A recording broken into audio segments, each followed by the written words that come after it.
मुश्किलों में भाग जाना आसान होता है। हर पहलू जिंदगी का इम्तिहान होता है। डरने वाले को कुछ मिलता नहीं, लड़ने वाले के कदमों में सारा जहान होता है। इसलिए जिंदगी में कोई भी समस्या आए उससे डरना नहीं है, उससे लड़ना है। समस्या अपने आप दूर भाग जाएगा। हेलो, मैं विकास सर आप सभी का वेलकम करता हूं। आज से हम केमिस्ट्री में ऑब्जेक्टिव क्वेश्चन का वीडियो स्टार्ट कर रहे हैं और केमिस्ट्री में जो वीडियो डाला जाएगा ऑब्जेक्टिव क्वेश्चन का वो चैप्टर वाइज रहेगा। तो यहाँ पे हम लोग जो है केमिस्ट्री में जो पहला चैप्टर है सॉलिड स्टेट, ठोस अवस्था चैप्टर है। इस ठोस अवस्था चैप्टर से जो है ऑब्जेक्टिव क्वेश्चन का पार्ट 1 आज हम लोग जानेंगे। और सॉलिड स्टेट जो चैप्टर है पहला चैप्टर, इससे क्वेश्चन जो है बोर्ड में अधिकांश मात्रा में पूछा गया है और पूछा भी जाता है, जिस कारण से इस चैप्टर का जो ऑब्जेक्टिव क्वेश्चन होगा वो हम 2 पार्ट में लाएंगे। आज के पार्ट में, आज के भाग में हम लोग टोटल 30 ऑब्जेक्टिव क्वेश्चन करने वाले हैं। तो फिर नेक्स्ट पार्ट में भी हम लोग क्वेश्चन करेंगे। तो आज का वीडियो में स्टार्ट करते हैं। आज हम लोग ऑब्जेक्टिव क्वेश्चन का ये हमारा वीडियो नंबर कौन सा है, फर्स्ट है। और इसमें इस चैप्टर का ऑब्जेक्टिव जो है पार्ट 1 हम लोग पढ़ेंगे। तो यहाँ पे जो आज का हमारा सबसे पहला क्वेश्चन है वो आपको स्क्रीन पे दिख रहा है। देखिए इस क्वेश्चन में क्या कहा जा रहा है, बनाना है इसको। क्वेश्चन में बोला जा रहा है एक क्रिस्टलीय ठोस में होती है। तो ठोस जो होता है वो 2 प्रकार का पढ़े हैं, क्रिस्टलीय और अक्रिस्टलीय। अवयवी कणों के व्यवस्था के आधार पर ठोस कितना प्रकार का, 2 प्रकार का, क्रिस्टलीय और अक्रिस्टलीय। तो क्रिस्टलीय ठोस का जो गुण पढ़े थे उस गुण में पढ़े थे कि जो हमारा क्रिस्टलीय ठोस होता है वो दीर्घ परासी, मतलब इसका लॉन्ग रेंज ऑर्डर होता है। और जो हमारा अक्रिस्टलीय ठोस होता है वो हमारा लघु परासी होता है, शॉर्ट रेंज ऑर्डर होता है। तो यहाँ पे हमारा क्रिस्टलीय ठोस है। तो क्रिस्टलीय ठोस कैसा होगा, दीर्घ परास कोटि का होगा। तो जो हमारा पहला क्वेश्चन है इसका आंसर क्या हो जाएगा, ए नंबर हो जाएगा। पहला का आंसर क्या हो गया, ए। अब हम लोग नेक्स्ट क्वेश्चन यानी सेकेंड नंबर पे चल रहे हैं। सेकेंड नंबर में बोला जा रहा है ग्रेफाइट है। ऑप्शन हमारा है आयनिक ठोस, धात्विक ठोस, सहसंयोजक ठोस और आणविक ठोस। तो यहाँ पे सारा चीज दिया हुआ है, हम लोग को खोजना है कि ग्रेफाइट कौन सा ठोस है। तो जैसा कि बताया गया आप लोग को, अगर कोई भी धातु है और ये अधातु के साथ, धातु अगर अधातु के साथ अगर बंधन बनाता है तो यहाँ पे धातु से जो है इलेक्ट्रॉन अधातु में जाता है, जिस कारण से क्या होता है हमारा धातु प्लस में और अधातु क्या होता है माइनस में। इस प्रकार यहाँ पे जो ठोस बनता है ये हमारा आयन के कारण है, इसलिए ये हमारा आयनिक ठोस होता है। तो ध्यान रखेंगे जहां पे धातु और अधातु मिलके बॉन्ड बना रहा है वहां पे जो हमारा ठोस बनता है वो आयनिक ठोस। इसके बाद अगर अधातु है और दूसरा भी हमारा क्या है अधातु है, तो यहाँ पे जो हमारा ठोस बनेगा, क्योंकि ये अधातु भी चाहेगा इलेक्ट्रॉन खींचना, ये भी चाहेगा, दोनों तरफ से जब दोनों समान है यानी अधातु और अधातु है, तो यहाँ पे जो है कोई भी अपना इलेक्ट्रॉन ना ही देगा ना ही लेगा। यहाँ पे क्या होगा, साझेदारी हो जाएगा। तो साझेदारी जब हो जाएगा तो यहाँ पे हमारा सहसंयोजक ठोस हो जाएगा या सहसंयोजी ठोस भी बोल सकते हैं। अगर यहाँ पे दोनों का दोनों धातु हो जाए, दोनों का दोनों क्या रहे, धातु रहे, तो ये हमारा ठोस जो हो जाएगा वो धात्विक ठोस हो जाएगा, मेटेलिक सॉलिड हो जाएगा, धात्विक ठोस। और जब सॉलिड का निर्माण होता है तो वहां पे अणु जैसे हो गया H2 हो गया, CO2 हो गया, ये सब हमारा अणु होगा, तो वो हमारा आणविक ठोस, अणु वाला जो ठोस होता है वो हमारा आणविक ठोस। तो यहाँ पे क्वेश्चन में क्या पूछा जा रहा है, ग्रेफाइट। तो ग्रेफाइट जो है वो कार्बन का, तो कार्बन हमारा क्या अधातु है, तो यहाँ पे जो हमारा ग्रेफाइट है वो कौन सा ठोस हो जाएगा, सहसंयोजक ठोस हो जाएगा, सहसंयोजक ठोस। तो देखते हैं कौन सा ऑप्शन है, तो ऑप्शन नंबर सी, ग्रेफाइट कौन सा ठोस है, सहसंयोजी ठोस है, तो दूसरा का हमारा क्या आ जाएगा, सी। अब हम लोग चल रहे हैं फिर नेक्स्ट क्वेश्चन पे। ये सब ध्यान रखिएगा, ये सब से क्वेश्चन जो है निश्चित रूप से पूछा जाता है। अब हमारा है तीसरा नंबर। तीसरा में देखिए तो क्या बोला जा रहा है, K2SO4 है। तो K2SO4 क्या है, यहाँ पे K2SO4 को हम लोग देखेंगे तो ये जो टूट जाएगा 2K प्लस और SO4 माइनस माइनस, यानी ये हमारा आयन में टूट गया है, इसलिए ये हमारा जो है आयनिक ठोस होता है। K2SO4 कौन सा ठोस, आयनिक ठोस है। तो तीसरा का हमारा क्या हो गया, ए नंबर, तीसरा ए हो गया। नेक्स्ट पे हम लोग चल रहे हैं 4 नंबर। 4 नंबर में देखिए क्या बोला जा रहा है, NaCl क्रिस्टल की संरचना। तो NaCl क्रिस्टल के बारे में जान रहे, फलक केंद्रित FCC संरचना होता है NaCl का संरचना। तो यहाँ पे चौथा का क्या हो जाएगा, ए नंबर हो जाएगा, चौथा का क्या हो गया, ए। नेक्स्ट हम लोग चल रहे हैं 5 नंबर पे। 5 नंबर में बोला जा रहा है घनीय क्रिस्टलों में अक्षीय दूरियां अथवा कोर की लंबाई होती है। तो हमारा घनीय क्रिस्टल है क्यूबिक क्रिस्टल। क्यूबिक क्रिस्टल में पढ़े हैं कि जो हमारा ए होता है, बी होता है और सी होता है, सभी भुजा क्या होता है, बराबर होता है घनीय क्रिस्टल में। इससे भी रिलेटेड क्वेश्चन पूछा जाता है। तो इसके लिए प्लेलिस्ट जो हमारा है 12th बोर्ड स्पेशल, तो इसमें केमिस्ट्री से रिलेटेड ये वीडियो डाला गया है जिसमें क्रिस्टल तंत्र बताया गया है और एक ट्रिक के माध्यम से समझाया गया क्रिस्टल तंत्र। तो सातों क्रिस्टल तंत्र जो है उसको एक बार निश्चित रूप से देख ले ताकि वो आपको याद हो जाएगा।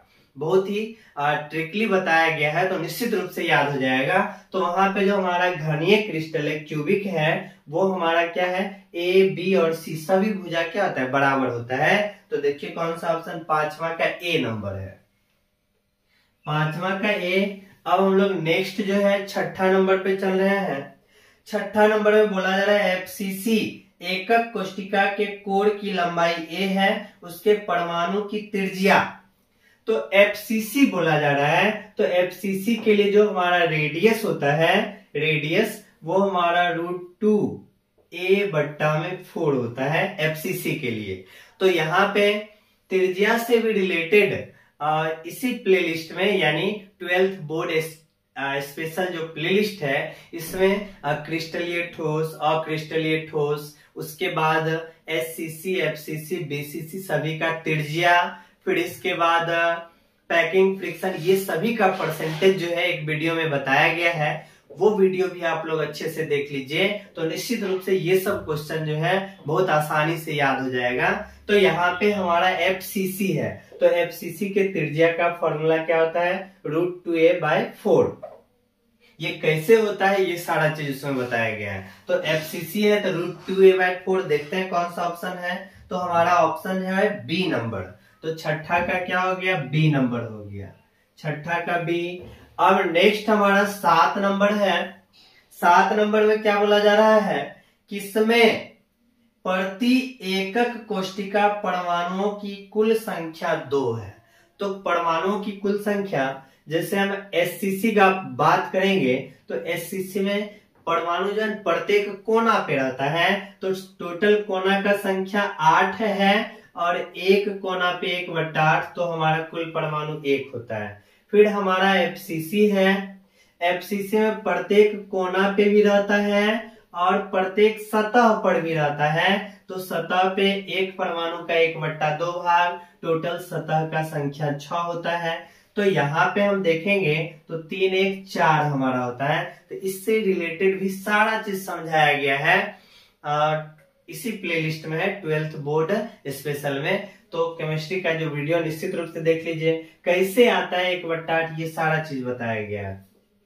फिर हमारा BCC है। तो BCC में प्रत्येक कोना पे तो रहता ही है और एक परमाणु जो है हमारा बॉडी के केंद्र में रहता है। तो यहाँ पे हमारा 2 आ रहा है और ये BCC को हम लोग कहते हैं अंतः केंद्रित, अंतः केंद्रित। एससीसी हो गया सरल एकक कोशिका है या आद्य एकक कोशिका के नाम से, ये हमारा फलक केंद्रित, ये हमारा अंतः केंद्रित। तो देख लीजिए कौन सा ऑप्शन है, 7वां नंबर है अंतः केंद्रित घनीय क्रिस्टल। तो 7वां का बी, क्योंकि परमाणु का संख्या 2 बोला जा रहा था, तो 7वां का क्या आ गया, बी नंबर आ गया। अब हम लोग नेक्स्ट क्वेश्चन की तरफ चल रहे हैं, 8 नंबर। 8 नंबर में देखिए क्या बोला जा रहा है, 8 में बोला जा रहा है एक घनीय ठोस के कोनों में ए परमाणु एवं अंतः केंद्र बी परमाणु स्थित है, यौगिक का सूत्र। ए कहाँ है, ए हमारा कोना में है, तो एक कोना में परमाणु का संख्या 1/8 और कुल कोना का संख्या 8 होता है, तो इस प्रकार ए का संख्या 1 हो गया। और बी हमारा अंतः केंद्रित, अंतः केंद्रित मतलब हो गया बॉडी के बीच में, तो बॉडी के बीच में टोटल परमाणु का संख्या हमारा 1 होता है, तो यहां से हमारा सूत्र जो हो जाएगा, ए का संख्या भी 1 है और बी का संख्या भी 1 है, इसलिए हमारा सूत्र क्या होगा, ए बी हो जाएगा। 8 नंबर में देखिए तो 8 का क्या आ गया, सी नंबर आ गया, 8 में हमारा क्या आ गया, सी नंबर। अब हम लोग नेक्स्ट क्वेश्चन की तरफ चल रहे हैं। नेक्स्ट हमारा कितना है, 9 नंबर है। 9 नंबर में देखिए तो धातु न्यूनता दोष वाला क्रिस्टल होता है, तो धातु न्यूनता दोष, मेटल डेफिशिएंट डिफेक्ट, तो धातु न्यूनता वाला दोष में ध्यान रखना है परिवर्तनीय ऑक्सीकरण संख्या जो दर्शा रहा है वो खास करके धातु न्यूनता दोष दर्शाता है। तो यहाँ पे हमारा आंसर हो जाएगा FeO, ये हमारा धातु न्यूनता दोष दर्शाता है FeO। तो Fe जो है यहाँ पे परिवर्तनीय ऑक्सीकरण संख्या दर्शाता है, और धातु न्यूनता दोष जहाँ पे पढ़ाए थे वहां पे FeO जो है एग्जाम्पल में लिखाए थे, तो हमारा आंसर नम्मा का क्या आ जाएगा, बी नंबर हो जाएगा। अब चल रहे हम लोग 10 नंबर पे। 10 नंबर में बोला जा रहा है फ्रेंकल तथा शॉर्टकी दोष, दोनों ही दोष प्रदर्शित करने वाला यौगिक, तो AgBr पढ़े हैं, AgBr जो है वो हमारा फ्रेंकल दोष भी दर्शाएगा और शॉर्टकी दोष भी दर्शाएगा, तो हमारा आंसर क्या हो जाएगा, डी नंबर हो जाएगा। 10वां का क्या हो गया, डी नंबर। अब 11 पे चलते हैं। 11 में बोला जा रहा है शॉर्टकी दोष पाया जाता है, तो शॉर्टकी दोष किसमें पाया जाता है, NaCl में भी पाया जाता है, AgBr में भी पाया जाता है, KBr में भी पाया जाता है, यानी इन सभी में, तो हमारा आंसर क्या आ जाएगा, डी नंबर हो जाएगा। शॉर्टकी दोष जो है NaCl KBr तो सब में पाया जाता है।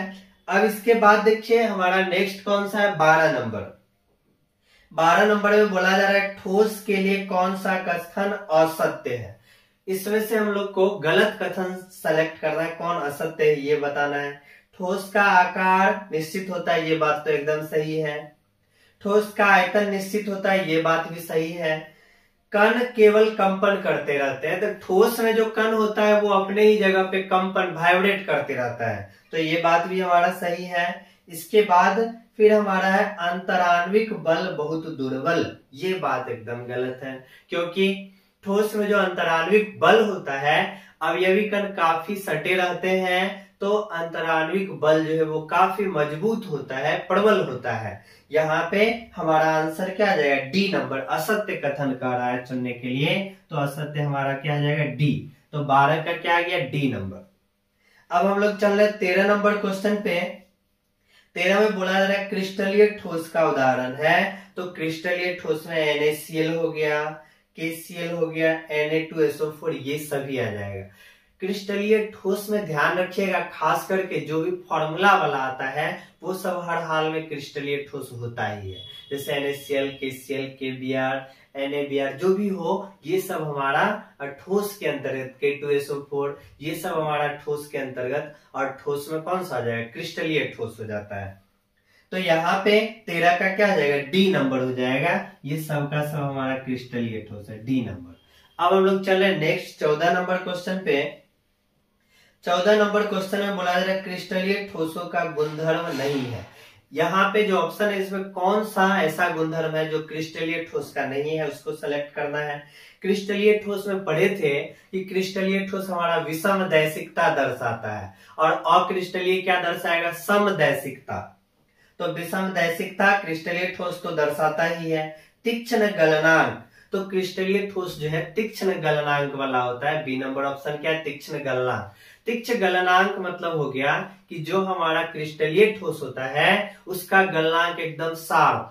जैसे मान लेते हैं कोई भी हमारा क्रिस्टलीय ठोस है, अगर बोला जाए इसका गलनांक 200 डिग्री सी है तो वो हर हाल में 200 डिग्री सी पर ही वो गलना प्रारंभ कर देगा, यानी ना ही उससे ज्यादा ना ही उससे कम। इसका गलनांक एकदम तीक्ष्ण होता है, शार्प बोल सकते हैं, स्पष्ट सुस्पष्ट होता है। तो ये भी हमारा क्रिस्टलीय ठोस दर्शा रहा है। सतत शीतलन वक्र, तो ये हमारा नहीं होगा, ये हमारा किसका, अक्रिस्टलीय का गुण है। इस पे चर्चा करते हैं अभी। डी नंबर है निश्चित गलन उष्मा, तो क्रिस्टलीय का जान रहे कि निश्चित गलन उष्मा होता ही है। अब हम देखते हैं यहाँ पे सतत शीतलन वक्र, तो क्रिस्टलीय ठोस जो है सतत शीतलन वक्र नहीं दर्शाता है। सतत शीतलन वक्र जो है वो हमारा कौन दर्शाता है, अक्रिस्टलीय दर्शाएगा। अक्रिस्टलीय सतत शीतलन वक्र मतलब हो गया कि यहाँ पे एक साइड अगर हम लोग टाइम ले लेते हैं और दूसरे साइड टेम्परेचर ले लेते हैं, टेम्परेचर, तो जो हमारा अक्रिस्टलीय ठोस है इसमें जो टेम्परेचर होता है समय के साथ साथ एक सतत वक्र के रूप में घटता चला जाता है। सतत वक्र यानी सतत ये वक्र है जिसपे ये हमेशा घटते चला जाता है यहाँ पे। जबकि अगर क्रिस्टलीय ठोस का बात करेंगे तो क्रिस्टलीय ठोस असतत वक्र दर्शाता है। क्रिस्टलीय ठोस में अगर हमारा टाइम है और यहाँ पे टेम्परेचर है तो टेम्परेचर घटता है, समय घटता है, समय बढ़ रहा है। ये ग्राफ ये दर्शा रहा है कि टेम्परेचर हमारा घट रहा है लेकिन समय हमारा क्या रहा, भाग रहा है। समय बढ़ता है, समय के साथ साथ ताप घट रहा है, तो यहाँ पे कुछ दूरी तक निश्चित वक्र में घटा, लेकिन फिर जो है स्थिर हो जाता है, नियत हो जाता है, फिर से यहाँ पे घटना शुरू हो जाता है। तो ये हमारा सतत शीतलन वक्र नहीं दर्शा रहा है। क्रिस्टलीय जो है असतत शीतलन वक्र दर्शाता है, जबकि हमारा अक्रिस्टलीय है वो हमारा सतत शीतलन वक्र दर्शाता है। यहाँ पे ये गुण को भी ध्यान रखना है। क्रिस्टलीय क्या करेगा, असतत शीतलन वक्र दर्शाएगा और अक्रिस्टलीय क्या करेगा, सतत शीतलन वक्र दर्शाता है। तो हमारा क्वेश्चन जो था इसमें कह रहा था कौन सा क्रिस्टलीय ठोस का गुणधर्म नहीं है, तो सतत शीतलन वक्र जो है वो अक्रिस्टलीय का गुण है, क्रिस्टलीय का नहीं है। तो हमारा आंसर सी नंबर हो जाएगा। 14 का क्या हो गया, सी नंबर। अब हम लोग जो है नेक्स्ट क्वेश्चन पे चलेंगे। सभी क्वेश्चन को ध्यान से देखिए, बहुत आसान है, एक भी क्वेश्चन एग्जाम में छोड़ के नहीं आना है, सबको सॉल्व करना है। अब हम जो है 15 नंबर पे चल रहे हैं। 15 नंबर है प्लास्टिक है, तो प्लास्टिक के बारे में जान रहे हैं कि अक्रिस्टलीय है, प्लास्टिक हो गया, फिर रबर हो गया, ये सब हमारा कांच हो गया, ये सब पढ़े हैं कि अक्रिस्टलीय के अंतर्गत आता है। तो हमारा आंसर क्या आ जाएगा, सी नंबर हो जाएगा। 15 का क्या हो गया, सी। नेक्स्ट हम लोग चल रहे हैं 16 नंबर पे।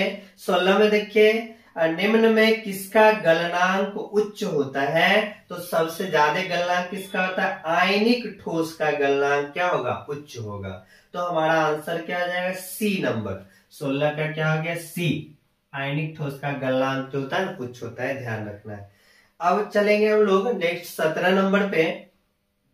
17 में बोला जा रहा है एक ठोस अति कठोर वो गलित अवस्था में विद्युत रोधी है, बहुत उच्च ताप पर पिघलता है, तो कौन सा ठोस है। यहाँ पे देखिए अति कठोर, बहुत ज्यादा कठोर पढ़े थे। सहसंयोजक ठोस जो होता है वो हमारा बहुत ज्यादा कठोर होता है। यहाँ पे हीरा सहसंयोजक ठोस के अंतर्गत ही आता है, बहुत ज्यादा दुनिया का सबसे ज्यादा कठोर पदार्थ है, वो हमारा सहसंयोजक ठोस के अंतर्गत ही आता है। लेकिन यहाँ पे अपवाद में बताए थे ग्रेफाइट होता है, तो यहाँ पे अपवाद को नहीं लेना है। यहाँ पे ग्रेफाइट जो है वो हमारा सहसंयोजी ठोस है, लेकिन वो हमारा सॉफ्ट होता है। तो यहाँ पे अति कठोर, तो सहसंयोजित ठोस जो होगा वो हमारा अति कठोर होगा, विद्युत रोधी और बहुत उच्च ताप पे पिघलेगा। तो डी नंबर 17 का हमारा क्या हो गया, डी नंबर हो गया। 17 का क्या हो गया, डी। नेक्स्ट हम चल रहे हैं 18 पे। 18 में देखिए बोला जा रहा है हाइड्रोजन आबंधित आणविक ठोस। तो हाइड्रोजन बंधन में एक चीज ध्यान रखिएगा, जब हाइड्रोजन परमाणु जो होता है फ्लोरीन के साथ, ऑक्सीजन के साथ या नाइट्रोजन के साथ जुड़ा हो तभी हाइड्रोजन बंधन कहलाएगा, अन्यथा हाइड्रोजन बंधन नहीं कहलाएगा। यानी सिंपल रूप से ध्यान रख सकते हैं, हाइड्रोजन जब फोन से जुड़ा हो, फोन FON फोन, हाइड्रोजन जब फोन से जुड़ा होगा तभी हाइड्रोजन बंधन होगा, अन्यथा हाइड्रोजन बंधन नहीं होगा। तो हम लोग ऑप्शन खोजते हैं। तो यहाँ पे देखिए सबसे पहला जो आंसर है H2O, तो यहाँ तो हाइड्रोजन बंधन मिल गया क्योंकि हाइड्रोजन जो है ऑक्सीजन से जुड़ा हुआ है। इसके बाद फिर बर्फ हो गया, NaCl हो गया, Cu हो गया, CH4 हो गया, ये सब हमारा जो है आणविक ठोस नहीं है। हमारा H2O क्या है, ये हमारा आणविक ठोस है, ये H2O जो हाइड्रोजन बंधित ठोस है। तो हमारा आंसर क्या हो जाएगा, ए नंबर हो जाएगा। 18 का क्या हो गया, ए। अब नेक्स्ट हम लोग चल रहे हैं 19 नंबर।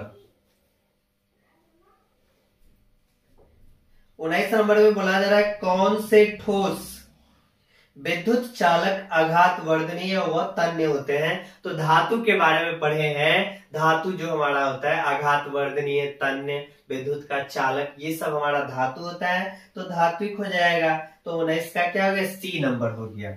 19 का क्या, सी नंबर।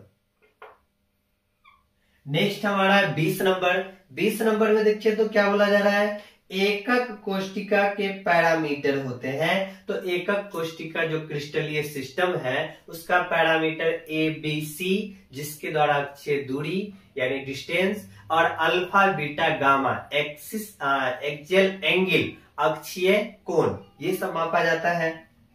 तो एकक कोष्टिका का पैरामीटर कौन हो जाएगा, ABC एवं अल्फा बीटा गामा। तो हमारा आंसर क्या आ जाएगा, डी नंबर हो जाएगा। 20 का क्या हो गया, डी। Next 21 number. 21 में देखिए तो मैच बॉक्स की ज्यामिति होती है। तो मैच बॉक्स की ज्यामिति विषम लंबाक्ष होती है।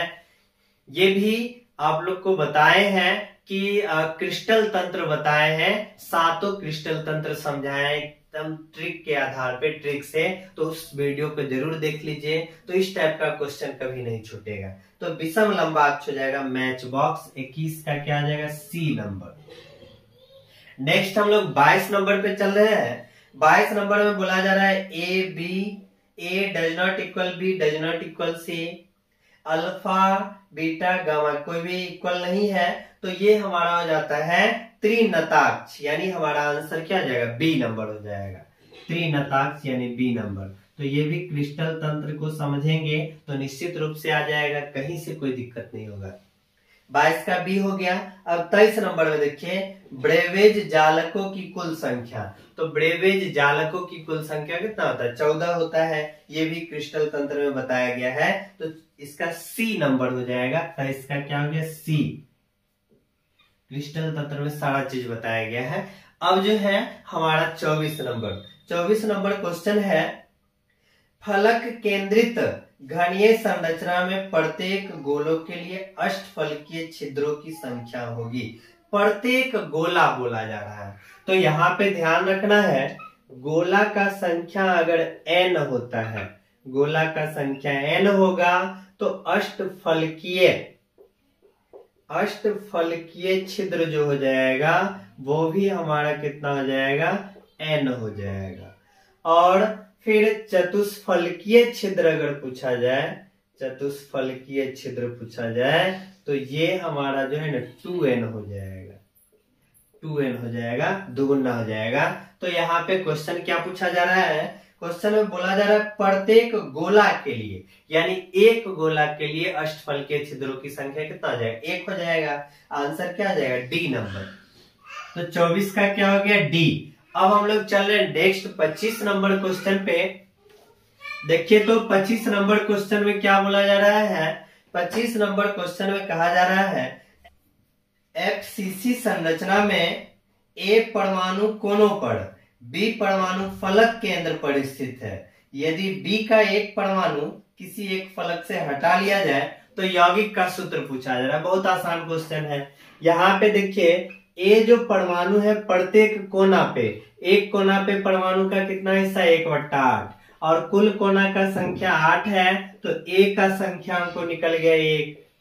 फिर बी का संख्या, बी प्रत्येक फलक पे, एक फलक पे 1/2 होता है और फलक का संख्या टोटल 6 होता है। क्वेश्चन में बोला गया एक फलक से हटा लिया गया, तो 6 गो फलक है, एक फलक से हटा लिया गया तो हमारा फलक कितना बच गया 5।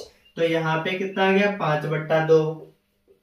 तो यहाँ पे सूत्र जो है, सूत्र हम लोग ए का संख्या 1 है और बी का संख्या 5/2 है, तो हम लोग इसको जो है ये बट्टे में रहने नहीं देते हैं, तो जो भी नीचे में आ रहा है उसका एलसीएम कर लेते हैं और उससे दोनों चीज को गुना कर देते हैं।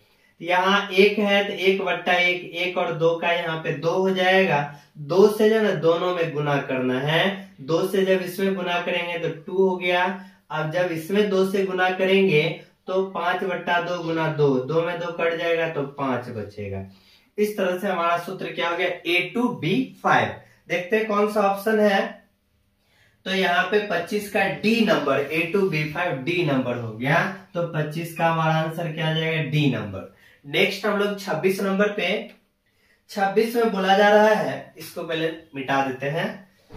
26 नंबर जो क्वेश्चन है उसको देखिए, तो 26 में बोला जा रहा है एक ठोस X व Z से मिलकर बना है, परमाणु Z सीसीपी व्यवस्था में है, यानी जो हमारा Z है वो किसमें है, सीसीपी व्यवस्था में है, सीसीपी व्यवस्था में है। और इसका संख्या जो है, हमारा जो Z परमाणु है इसका संख्या हम लोग N मान लेते हैं।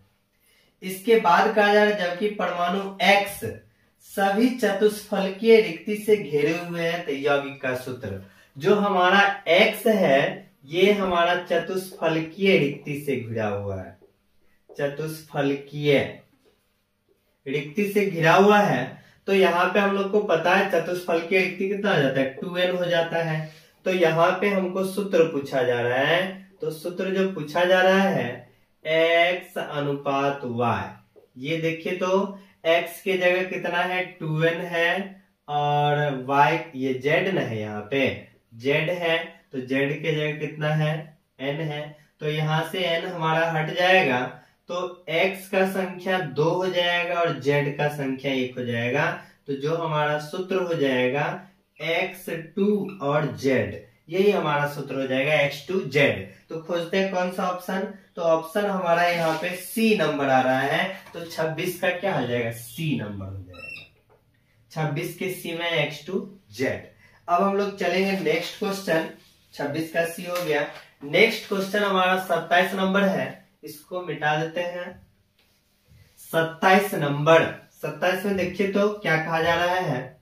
27 नंबर क्वेश्चन में बोला जा रहा है एफसीसी संरचना में प्रत्येक कण के चारों ओर कणों की संख्या, कणों की संख्या मतलब समन्वयक संख्या, समन्वय संख्या कोऑर्डिनेशन नंबर। तो एफसीसी के लिए कोऑर्डिनेशन नंबर पढ़े 12 होता है, 12 होता है, तो कौन सा ऑप्शन बी नंबर हो जाएगा। तो 27 का क्या हो गया बी हो गया। नेक्स्ट हम लोग 28 नंबर पे, 28 हमारा बोला जा रहा है Na धातु सेल कोण 4.2 एंगस्ट्रॉम के साथ अंतः केंद्रित घनीय जालक संरचना में क्रिस्टलीकृत होती है।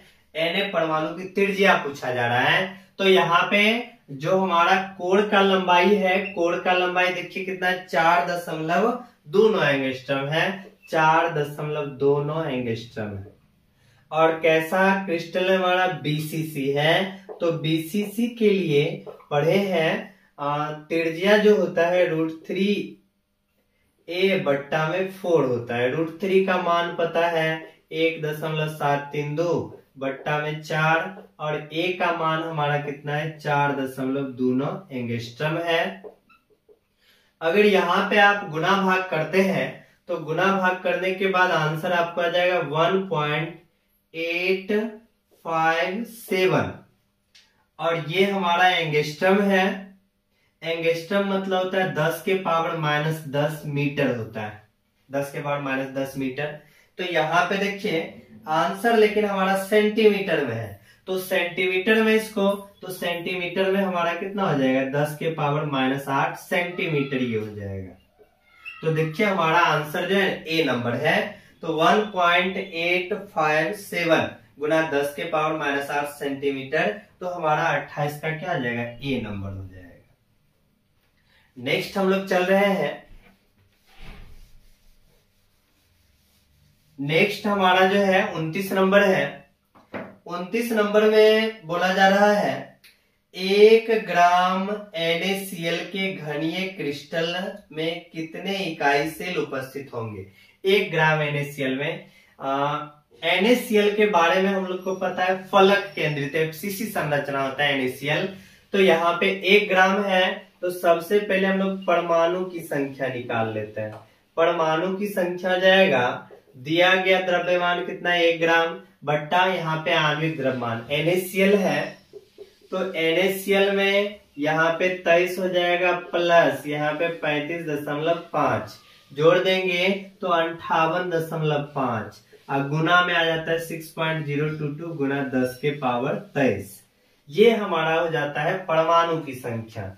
अब यहाँ पे क्वेश्चन में पूछा जा रहा है एकक कोष्टिका की संख्या।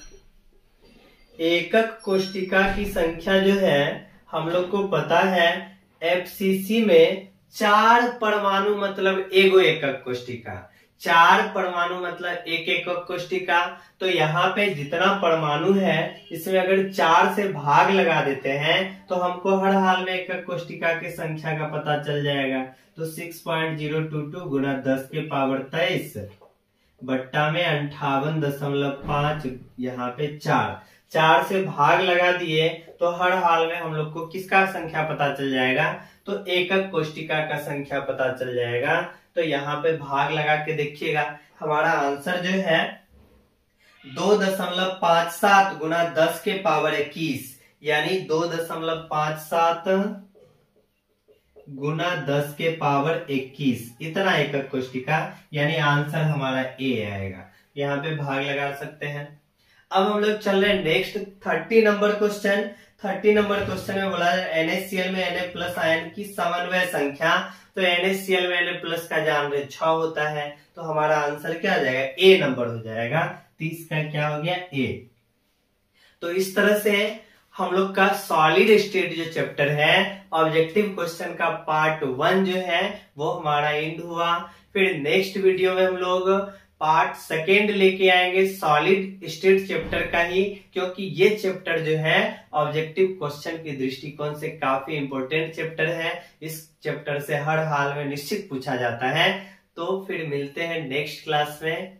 पढ़ाई को जारी रखिए, मेहनत करते रहिए। धन्यवाद।